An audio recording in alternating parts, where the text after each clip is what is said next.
I'm just wondering, and I hate to do this. I really hate to do this, but I do feel a bit like there's a pile of rocks on me, sort of, as you know.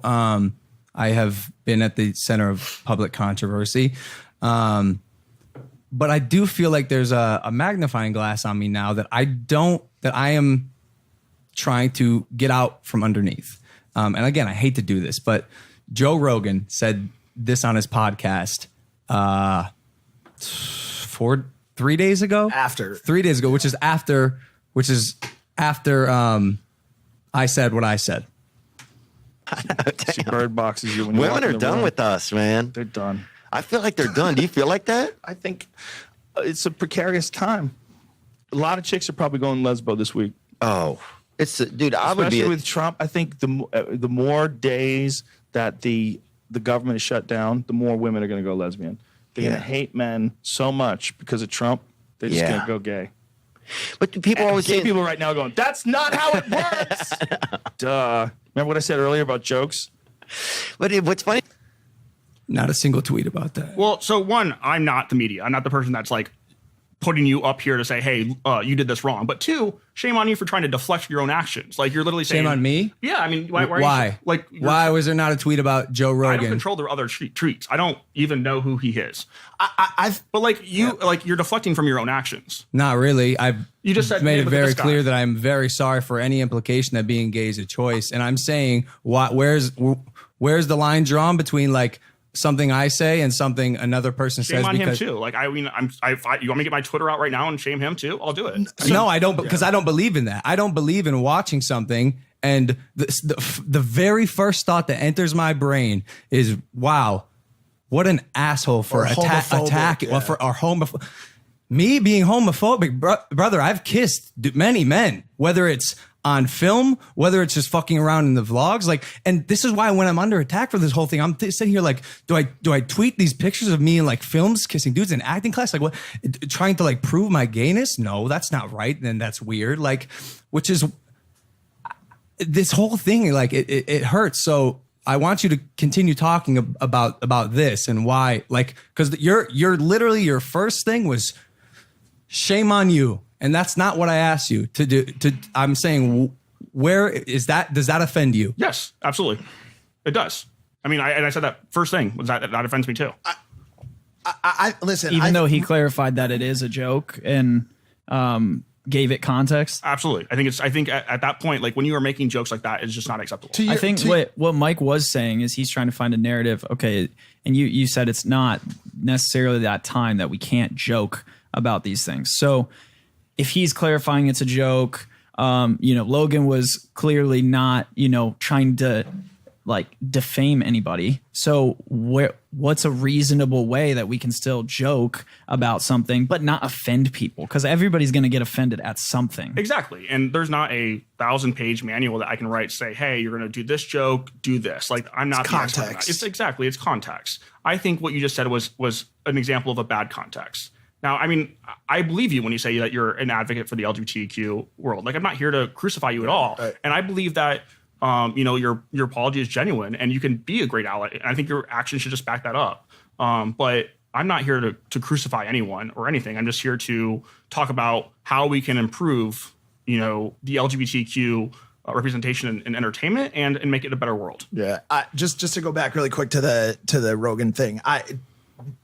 On your point of like deflecting, he's obviously apologized. I don't think he's trying to deflect. I think what he's trying to do is bring up an example of this train that is run against him, right? And so, and not, it's not even only against me. Listen, but let me finish this point. When all of this stuff broke, there was 100,000 tweets. There was big press pickup. There was stuff all over the internet. Everyone was talking about it. And so me and Logan went back and we said, like, man, this video's got to have millions of views on it now. We went back and there was probably 10,000 new views on it.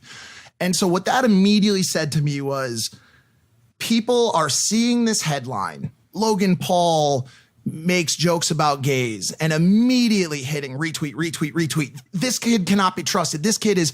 And so I think there's a combination here of doing something that was unacceptable, but also going out and sharing news, sharing headlines before waiting on the most important thing, which is him giving some sort of feedback or clarity on what he meant, or digging in a little bit and seeing that he's kissed men or had plenty of gay people on the show in the past, or in his vlogs, or we're surrounded by gay people constantly. So I had 2 people reach out to me after the show and they said, hey, I'm seeing these headlines right now.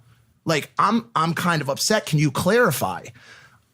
He has a large audience, so they can't do that. But I got the ability to go and tell those people, hey, man, like, listen, you know me in real life. You know I love you and I accept you.